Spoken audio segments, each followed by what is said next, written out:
नमस्कार, मी अनिल तिवारी, महाराष्ट्राचा पुढारी या न्यूज चॅनल मध्ये आपलं सहर्ष स्वागत करतो। तो एकदम सर्वश्रेष्ठ आहे आणि मग आपल्या देवाला शिव्या द्यायच्या, तुडवायचं, नदीत नेऊन टाकायचं, असले उद्योग सुरू आहेत। तर हे असले उद्योग आपण खपून घेणार का सांगा? येणार का? धर्मांतरण मोठ्या प्रमाणात सुरू आहे, ते हाणून पाडणार की नाही पाडणार? असे धर्मांतरण करणारे गावात आले तर तुम्ही काय करणार? मी म्हणत नाही बरं का, हे म्हणते तुम्ही काय करणार? त्याचा सत्कार करणार काय करणार? अरे खेडे गावात यायला लागले, तिथं चर्च नाही, तिथं मस्जिद नाही, मग तुमचं आमच्या गावात काम काय? तुमचा पाहुणा नाही, तुमचा मेहना नाही, तुमचं लग्न ठरवायला आला नाही, मग तुम्ही आमच्या गावात कशासाठी येत आहे? या सगळ्या लोकांना तुम्ही जा विचारला पाहिजे। जे कलेक्टर इथं आहेत त्यांना मला काही बीड शहरातल्या गोष्टी निदर्शनास त्यांच्या आणून द्यायच्या आहेत की बीड शहरामध्ये जे अतिक्रमण आहेत, अहिल्यानगर रोडवर हे रस्त्यावरती मधोमध तडगा बांधलाय, कुणाचं आहे? हे पहिलं काढून टाका। पाडलं पाहिजे की नाही पाडलं पाहिजे? परत म्हणतात गोपीचंद पडळकर काहीतरी भडकाव। आता हे रस्त्यात मध्ये अरे काही काय गटुळ पुरलंय का इथं? हे पहिलं काढून टाकलं पाहिजे। आता हे बघा, नदीत अतिक्रमण केलंय, बघा फोटो। चायला जणू काय येणे प्लॉट हे खरेदी केलाय 30 लाखाचा, त्यात कार्यालय बांधलंय आणि हॉस्पिटल बांधलंय। पाडलं पाहिजे की नाही पाडलं पाहिजे? नदी पात्रामध्ये मी आता देणार आहे पत्रकार मित्रांना आणि कलेक्टरकडे पण तुम्ही सकाळी पोच करा। हे तुमच्या बापाची प्रॉपर्टी नाही, सरकारच्या जागेमध्ये जेवढी या मुसलमानांची आणि या ख्रिश्चन मशनऱ्यांची अतिक्रमण आहेत ती बुलडोजर घालून उद्ध्वस्त केली पाहिजेत।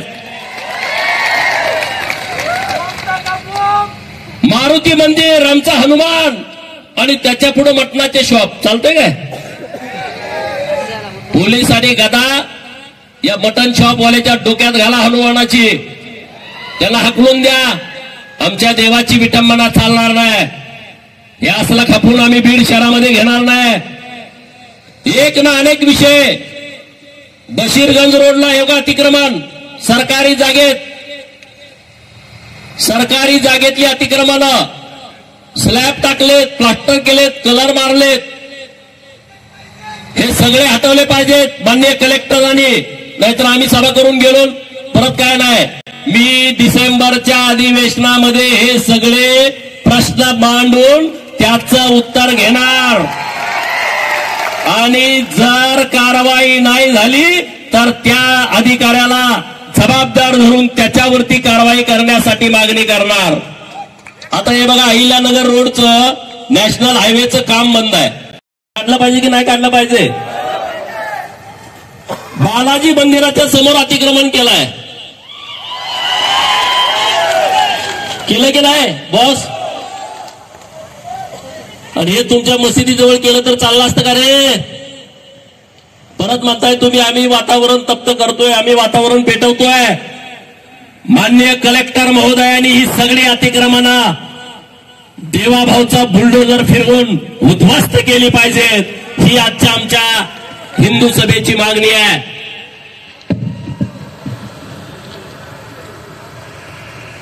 बीड शहरामध्ये तेलगाव नाका, नाळवंडी नाका परिसरामध्ये आदित्य शिक्षण संस्थेचं शिक्षण संकुल आहे आणि तिथं आमच्या हिंदू मुलींना हे पोरं त्रास देत आहेत, त्यांना जाळ्यात पाडतायत, प्रेमाच्या फसव्या, लव जिहादची प्रकरणं होत आहेत। तिथं एक पोलीस चौकी झाली पाहिजे, ही आमच्या हिंदू सभेची मागणी माननीय SP बीड यांच्याकडे आहे। आणि ज्या शहरामध्ये जेवढी कॉलेज आहेत त्या कॉलेजमध्ये विद्यार्थी सोडून दुसऱ्या तिसऱ्या कुठल्याच पुरुषाला, युवकाला एंट्री देता कामा नये। आणि ह्या परिसरातलं जे कॉलेज आहे तिथं जर हे कोणी जिहादी प्रवृत्तीची पोरं दिसली त्यांच्या ढुंगणावरचं साल्ट पोलिसांनी काढलं पाहिजे। उद्या चेक करा ना, कॉलेज भरताना आणि कॉलेज सुटताना तिथं कोण गाड्या लावून बसताय, त्या गाड्यावरची जेवढी पोरं आहेत त्यांना ठोकून काढा.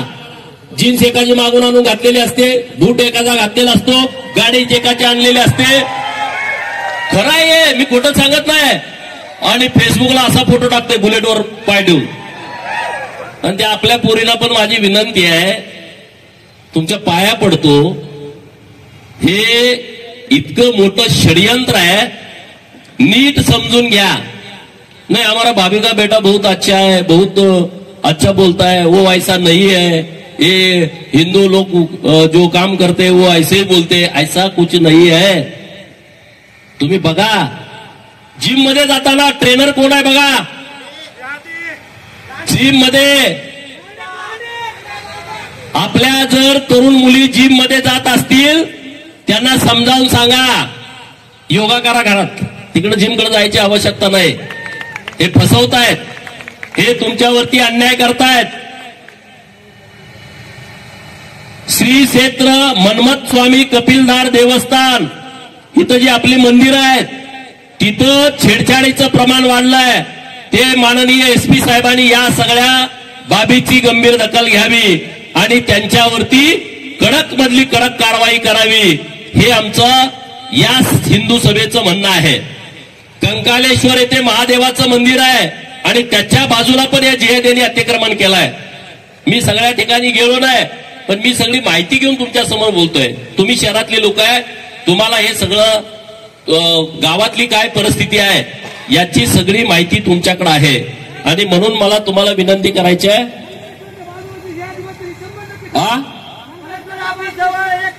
कलेक्टर ऑफिसचं पण दाखवतो की कलेक्टर ऑफिसच्या बाजूला तर अतिक्रमण केलंय. कलेक्टर साहेबांनी उद्या बघावं जाऊन, तिथं जो पीर दर्गा आहे, अतिक्रमण आहे, ते सगळं काढून टाकलं पाहिजे. बालेपीर भागातील जे अतिक्रमण केलेलं आहे ते हटवलं पाहिजे. हे जे सगळे अतिक्रमण शहरातले आहेत आणि घरपट्टी पाणीपट्टी वसूल करा ना, काय नुसतं हिंदूंनीच घरपट्टी आणि पाणीपट्टी भरायची आणि तुम्ही दादागिरी करायची, हे चालणार नाही. नगरपालिकेच्या सीओनी ज्यांनी ज्यांनी घरपट्टी भरली नाही त्यांच्या सगळ्या घरपट्ट्या वसूल करा, नाहीतर कनेक्शन कट करून टाका. बरोबर की नाही? नाहीतर सगळं मालमत्ता करार आम्ही भरणार, पाणीपट्टी आम्ही भरणार आणि मग तिकडे गेलं का दादागिरी करणार. परवा काही अधिकारी तिथं अतिक्रमण काढायला गेले पीडब्ल्यूडीचे, त्यांच्यावरती दादागिरी केली. त्या अधिकाऱ्यांनी 353चा गुन्हा का नाही दाखल केला?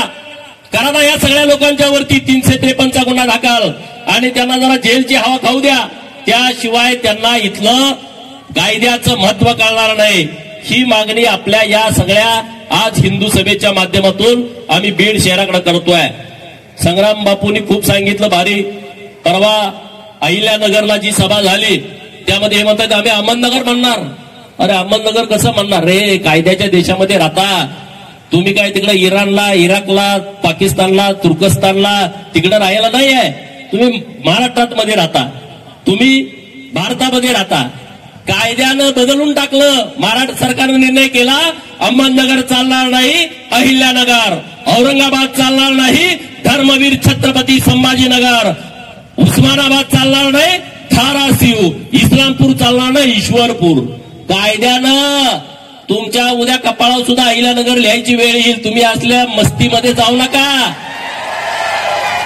तुम्ही ते भाषणात बोलला तिथपर्यंत ठीक आहे. उद्या तुमचा पोरगा जन्माला आला, त्याच्या जन्माच्या दाखल्यावर अहिल्यानगर, त्याच्या जन्माच्या दाखल्यावरती धर्मवीर छत्रपती संभाजीनगर, त्याच्या दाखल्यावरती येणार धाराशिव, त्याच्या दाखल्यावरती येणार ईश्वरपूर. उद्या तुम्ही 1 कोटीचा जरी प्लॉट घेतला, अहमदनगर लिहिता येणार नाही, अहिल्यानगर लिहावं लागणार. प्रॉपर्टी कार्डवर अहिल्यानगर, कबरीवर त्याचं कबरी थडग्यावर पण लिहावं लागणार. ही नावं पुसली पाहिजेत की नाही सांगा?